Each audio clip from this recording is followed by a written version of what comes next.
Sudah berjalan hingga 9 chapter sejak terakhir kali kita melihat penampilan Sato di chapter 1073. Saat itu, Goroso dengan seluruh armada Buster Call plus Admiral Kizaru langsung turun gunung untuk pergi ke Flighthead. Tak tanggung-tanggung, yang akan mereka bunuh kali ini adalah Luffy dan Vegapunk. Nah, menurut Mimin, Luffy akan kalah seperti Law dan Kid dan dibawa ke Marineford.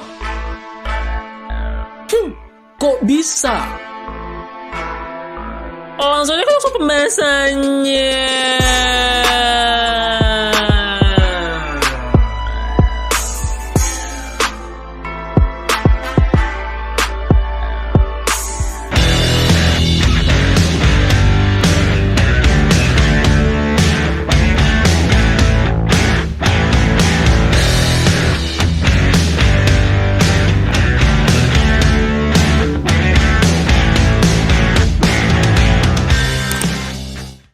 Kekuatan visi dan politik Yonko yang luar biasa. Seperti kita tahu, trio Supernova adalah orang yang paling bertanggung jawab atas runtuhnya tata Yonko beberapa saat yang lalu. Mereka adalah Luffy, Law, dan Kid yang telah meruntuhkan tata Yonko, Kaido, dan Big Mom yang sudah berjalan selama puluhan tahun. Ini perlu diberikan aplaus karena sejatinya, meruntuhkan tata Yonko tidaklah sesederhana dengan menjadi lebih kuat dan lalu membunuh Kaido dan Big Mom yang lebih lemah. Yonko selain memang memiliki kekuatan setengah dewa, mereka juga memiliki ribuan pasukan militan dan juga kekuatan politik yang sangat besar yang bisa mengubah dunia One Piece. Mereka juga punya akses informasi lewat mata-mata yang tersebar ke seluruh dunia. Lihat saja Big Mom yang bisa dengan cepat mengetahui Zeff adalah ayah angkat Sanji dan menggunakan kenyataan itu untuk membungkam mulut Sanji. Walau tampak bodoh, Big Mom juga mengerti tentang politik. Dia sadar untuk bisa menjadi bajak laut yang besar, dia menikahkan anak-anaknya lewat pernikahan politik sehingga terciptalah kawasan Yonko Big Mom Pirates yang luar biasa. Dan ya, Kaido pun tidak ketinggalan melakukan itu. Dia boleh tampak sebagai si binatang besar yang kerjanya cuma mabuk-mabukan sambil bunuh diri. Tapi fakta membuktikan bahwa dia pun juga mengerti politik dan strategi menguasai dunia. Dia melakukan kerjasama politik dengan Orochi untuk menguasai Wano. Memang sebagai makhluk terkuat di dunia, dia sekilas tampak bodoh karena mau-mau saja memiliki pangkat di bawah Orochi dalam memimpin Wano. Akan tetapi yang sebenarnya terjadi adalah itu memang strategi Kaido untuk memuluskan rencananya menciptakan perang besar di seluruh dunia. Selama menyandang pangkat jenderal di bawah pimpinan Shogun Orochi, Kaido bisa dengan bebas membangun pabrik senjata di negara Wano itu. Seandainya Kaido tampil sebagai Shogun sejak awal dan lalu membangun pabrik tersebut, Kaido pasti dengan cepat akan dijadikan sebagai ancaman dan semua pihak akan segera memborbardir negara Wano. Tapi lihat yang kemarin terjadi. Berkat Orochi yang menjadi Shogun, maka hal itu tidak terjadi. Lebih gilanya lagi, dengan adanya Orochi maka senjata-senjata dari pabrik Kaido tersebut malah justru juga dibeli oleh pemerintah dunia. Bahkan kemampuan negosiasi Orochi sebetulnya juga bisa mendatangkan Vegapunk, walau itu tidak terwujud karena perang keburu meletus dan menjatuhkan tahta Orochi dan Kaido. Bahkan kita pun sampai detik ini masih belum mengetahui apa tujuan sebenarnya Orochi ingin menukarkan senjatanya dengan Vegapunk ke Wano. Tapi yang bisa kita simpulkan dari ini adalah baik Kaido maupun Orochi sebetulnya mereka saling membutuhkan. Tapi ketika 20 tahun sudah berjalan di mana Kaido menyadari persiapannya sudah cukup matang dan Joy Boy akan datang, maka tidak ada alasan lagi bagi Kaido untuk bekerja sama lagi dengan Orochi. Itulah sebabnya kemarin kita melihat dengan jelas Kaido langsung menebas kepala Orochi di kastil tengkorak Onigashima. So ya, setelah menyadari betapa kuatnya Yonko dari segala sisi, maka orang yang mengalahkannya juga pasti adalah orang yang lebih berbahaya daripada Yonko yang sebelumnya. Dan meski Luffy, Kid, dan Law diakui memiliki kekuatan yang sama lewat harga boti mereka, tapi hanya Luffy lah sesuatunya yang diakui sebagai Yonko. Luffy memang bodoh dan polos, tapi dia punya pasukan militan yang sangat besar dari semua pulau yang dikunjunginya yang siap bekerja di bawah benderanya. Lihat saja Buggy yang meskipun bodoh dan lebih lemah dari Luffy, tapi dia pun juga punya pasukan militan yang sama besarnya dengan Luffy. Jika Buggy ingin informasi tentang mariner atau seseorang yang jadi targetnya, maka akan ada Kroco yang ahli untuk melakukan itu. Jika dia ingin membuat flyer dan kapal, maka dia pun juga akan tinggal meminta itu pada salah satu Kroconya yang ahli melakukan itu. Nah, Luffy pun juga sama bro. Dia juga memiliki semua itu. Akan tetapi, Luffy belum menggunakan semua privilege yang itu karena Luffy belum membutuhkannya. Dia masih ingin menjadi orang yang paling bebas berpetualang di lautan.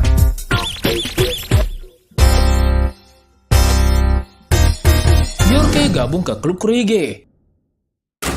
Sekarang kita beralih pada Pulau Egghead. Sadarkan Nakama bahwa One Piece sudah berjalan sebanyak 3 chapter sejak terakhir kali Egghead diperlihatkan di chapter 1079? Di chapter tersebut, akhirnya terbongkar Yorke lah yang menjadi pengkhianat dan biang dari semua kekacauan di Pulau Egghead. Kita juga diperlihatkan flashback Yorke di mana dia memberikan perintah kepada Seraphim untuk mengacau dan membunuh Vegapunk satelit yang lain yang ada di Pulau Egghead. Semua masyarakat pulau itu pun berbondong-bondong naik kapal untuk segera keluar dari Pulau Egghead. Nah, yang menariknya adalah scene terakhir sebelum kisah Pulau Egghead berakhir ke sekaratnya Kid dan Law. Scene terakhir dari Pulau Egghead ini adalah soal kedatangan kapal Kurohige ke pulau itu. Karena kita sudah melihat bahwa Aokiji bertarung melawan Garp di Pulau Hachinosu, maka hampir pasti yang ada di kapal itu adalah Laffy dan juga Devon. Sebagaimana sifat bajalo Kurohige yang licik, tamak, dan gila kekuatan, maka kita bisa simpulkan bahwa mereka ingin mengambil keuntungan dari akhir peperangan antara marinir dengan topi jerami. Tapi, tidak menutup kemungkinan juga jika mereka berdua akan turun ke Pulau Egghead itu untuk melakukan sesuatu. Coba pikir, Laffy adalah ahli hipnotis, sementara Devon adalah ahli penyamaran. Nah, kalian tahu apa maksud dari semua ini?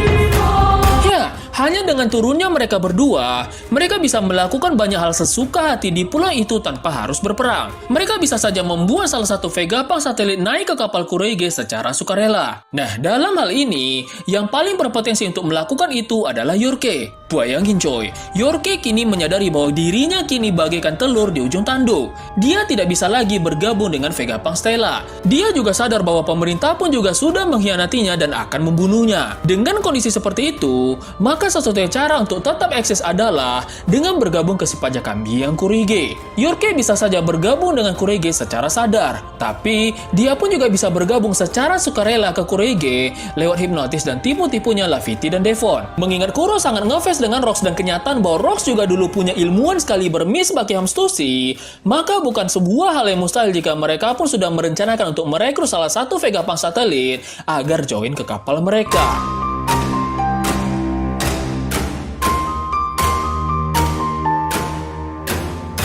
Buruknya nasib Luffy, dia kalah dari Saturn dan dibawa ke Marejoa. Perang besar Pulau Egghead kini sudah berada di depan mata. Di dalam pulau sudah terjadi kekacauan besar. Laffy dan Devon sudah mengintai di tepian pantai, dan Gorosei kini tengah dalam perjalanan menuju Egghead sambil membawa Kizaru dan juga armada Buster Call. Nah, di chapter berikutnya nanti, Mimin akhirnya percaya bahwa kapal Saturn dan armadanya pun bakal sampai ke Pulau Egghead. Perjalanan mereka dari Red Line ke Pulau Egghead akan menjadi begitu singkat, yang hanya memakan waktu beberapa menit. Kenapa bisa begitu? Karena ini berkat kekuatan Saturn. Penampilannya memakai kopiah Pak Haji sambil memakai tongkat, mengingatkan Mimin dengan sosok yang mulia Nabi Musa alaihissalam. Mimin akhirnya percaya jika Oda terinspirasi dari sosok Nabi Musa dalam membuat chart Saturn ini. Saturn dapat membelah lautan dengan menggunakan tongkatnya. Bukan cuma itu, dia juga sepertinya dapat menciptakan tsunami dan memanipulasi arus laut menggunakan tongkatnya itu. Nah, dalam perjalanannya menuju Egghead, Saturn ini akan menggunakan kekuatannya untuk memanipulasi arus laut, sehingga semua kapal dan armadanya pun akan bisa tiba di Pulau Egghead ini dalam waktu hitungan menit. Dia bersama Kizaru akan menjalankan misi untuk membunuh Vegapunk dan juga Luffy. Mungkin banyak fans akan menganggap bahwa misi ini akan gagal dan Luffy bersama Vegapunk akan berhasil kabur dari pulau itu dengan selamat. Akan tetapi, menurut Mimin itu adalah anggapan yang naif, bro. Jika yang tiba di pulau itu hanyalah Kizaru bersama pasukan marinir, Mimin percaya jika Luffy akan menang dan keluar dengan selamat dari pulau itu. Akan tetapi, di sini juga ada Saturn, bro. Saat pertama kali Kizaru turun tangan mengatasi topi jerami, mereka tak berak-berak tak berdaya menghadapi betapa ganasnya Kizaru. Sama halnya seperti saat itu, kemunculan Saturn ini pertama kali di hadapan Luffy pun akan membuat Luffy dan Nakama pun terberak-berak menghadapinya. Melihat situasi dan kondisi yang kompleks akibat kekacauan dari segala arah, menurut Mimin Luffy akan memprioritaskan keselamatan Vegapunk terlebih dahulu dengan mengorbankan dirinya. Luffy akan memaksa krunya untuk segera keluar dari Pulau Egghead membawa Vegapunk, sementara dirinya akan membiarkan dirinya ditangkap Saturn untuk dibawa ke Marejoa. Mungkin kalian akan menganggap ini gila, tapi ingat, di Marejoa ada banyak budak yang berteriak dalam tangis meminta tolong untuk diselamatkan. Coba pikir, siapa lagi akan menyelamatkan mereka kalau bukan si Dewa Matahari sang penjuang kemerdekaan Mugiwara no Luffy. Walau sekilas Luffy tampak bernasib buruk karena kalah dari Saturn dan berhasil dibawa ke Marejoa,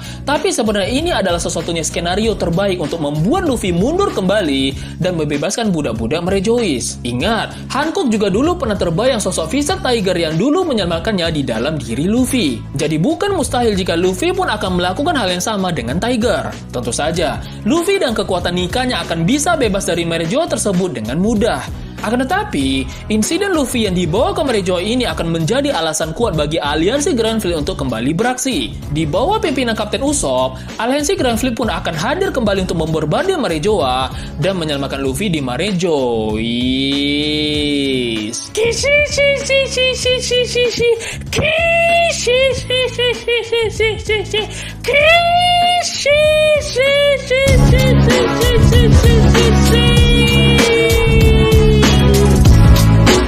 Bagaimana menurut teman-teman?